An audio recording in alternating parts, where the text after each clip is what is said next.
She stood across from me, glowing like a child who just broke something expensive and didn't care. "I'm changing my last name," she said, her voice almost musical. "I'm moving in with a real man." The words didn't sting. They landed like raindrops on glass, soft, distant, meaningless.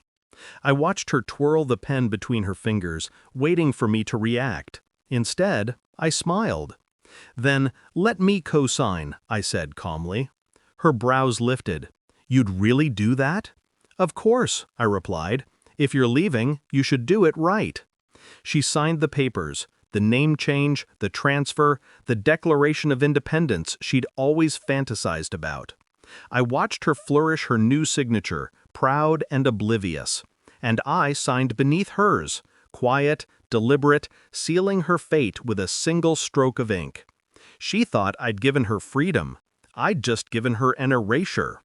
When we first met, she was hungry, not for love, but for status.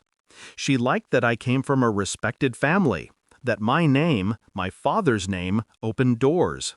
At first, I thought she loved me. Later, I realized she loved the reflection of herself standing beside me. The transformation was slow. At dinner parties, she began to correct me mid-sentence. In private, she called me too soft, too small, too safe. And then, one day, she came home smelling like someone else's cologne, something cheap and overconfident. That night, I didn't ask questions. I just watched her sleep, studying her face the way one studies a map before a long journey. Because I knew then, we were at the beginning of the end. When she finally declared she was leaving, she expected a war. Tears, shouting, bargaining, the kind of chaos she could win by playing the victim. Instead, I gave her paperwork, a clean break, a new start, a name change she'd wanted for months but hadn't dared to request. She didn't read the fine print. She never did. A week later, I was reading in the study when her father's car screeched into the driveway. He burst through the door, red-faced and shaking, clutching a document. "The name," he stammered. "Tell me you didn't just let him void the family name." I didn't look up. "She insisted," I said. "I just made it official." He slammed the paper onto the desk. It was a government notice, legal, final, irreversible. By co-signing her name change, she hadn't just dropped my last name, she'd voided hers. Because on the form, under current surname, I had added her maiden name as jointly held. A subtle correction during the paperwork she was too giddy to notice. Technically, she had transferred all rights to both names under a single dissolution clause. Her new identity was legally clean. Too clean. The old lineage, gone from public record, from trusts, from the business registry her father built for decades. She hadn't just abandoned her name, she'd annihilated her inheritance. Her father stared at me, pale. "You knew what this meant?" he whispered.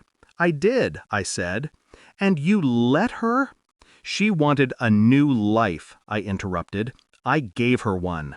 He left without another word. Later that night, she called.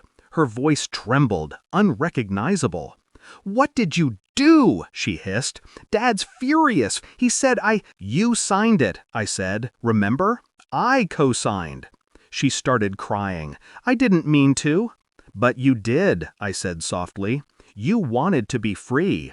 Now you are. Entirely." Silence stretched across the line.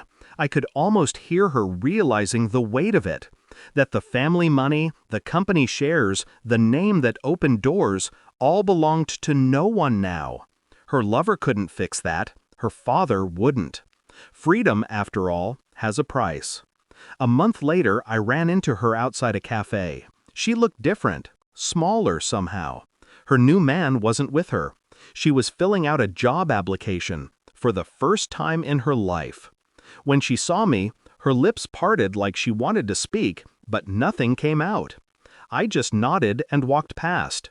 Sometimes people ask why I didn't fight for her. The truth? I didn't need to. Fighting is noisy. Revenge is quiet. She once told me I was too careful, too cautious. She was right. But careful men build traps that never fail. I kept my name. She lost hers. And every time I sign it, I remember the moment she smiled while signing hers away. She thought she was walking out of my shadow, but she was really stepping off a cliff I'd built just for her. And I didn't have to push. She jumped.